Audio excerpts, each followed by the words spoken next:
Sewaro kereko ain ani Sikkim Limbu de team Chalamthang South Sikkim o tengeng wainge heki ang thakka या थकथकमा को बारेमा केही information तपाईको समक्ष लिएर आउने छु र तपाईले देख्नु हुँदैछ मैले थक्का या थकथकमा को प्याटर्न भएको फेब्रिक सिम चुलो नो पथाङ ओरेर आएको छु यहाँ र यो चाहिँ हाम्रो लिम्बूको एउटा ट्रेडिसनल फेब्रिक हो यसलाई जियोमेट्रिकल प्याटर्न्सहरुमा वेभ गर्दै आएको छ र आज तपाईहरुलाई म डेली बेसिसमा उहाँले थकथकमा बुन्दै आएको एउटा व्यक्तिसँग तपाईहरुको इन्टरेक्सन गर्नु गइरहेको सेवारो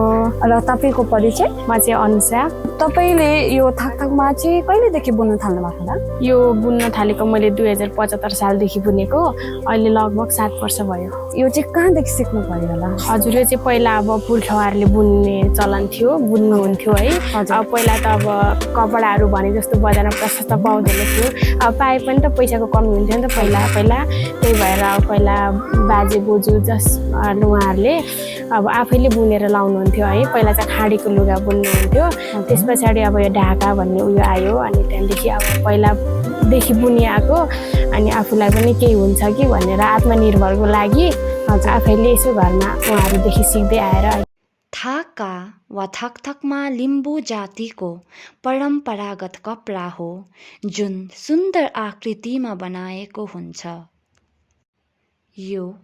थाक्रुसिङ भन्ने यन्त्रमा डिजाइन बनाएर हातले बुनिन्छ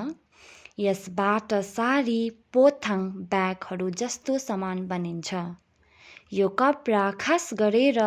लिम्बू महिलाहरूले बुन्छ थाका भन्नाले पुरानै समयदेखि चल्दै आएको कला र ज्ञान बुझिन्छ जुन पुस्ताले पाउँदै आएको छ लिम्बू भाषामा था भन्नाले बुनेको भन्ने अर्थ लिन्छ भने का कसिलो धागो हो त्यसैले थाकाको अर्थ हुन्छ कसिलो धागोबाट बनेको कपडा पछि थाका शब्द ढाकामा परिणत भएको मानिन्छ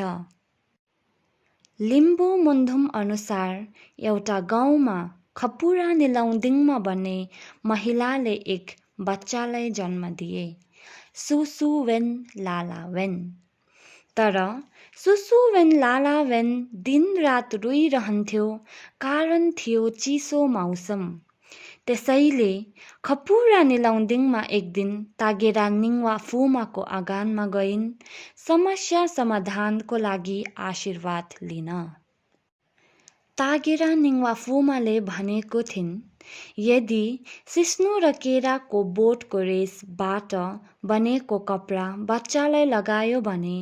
त्यसले बच्चालाई न्यानो बनाइराख्छ साथै उहाँले खपुरा निलौदिङमालाई कपडा बनाउने सम्बन्धित ज्ञान सिप र कला प्रदान गरिन् आफ्नो घर फर्केपछि खपुरा निलौदिङमाले तागेरा निङवाफुमाले भनेको आदेश अनुसार गर्दा एवं थाक्रुसिङ जोडिन् अनि सिस्नो र केराको बोटको रेसबाट कपडा बनाएर आफ्नो बच्चालाई बेरेर सुताइन् बच्चा स्वस्थ भयो अनि त्यसपछि सबैले यसरी कपडा बुन्ने कला अपनाउन थाले यस प्रकार थाका भन्ने ज्ञान लिम्बू समुदायमा फैलियो र प्रथाको रूपमा पुस्त चल्दै आएको छ नोगेन सेवारो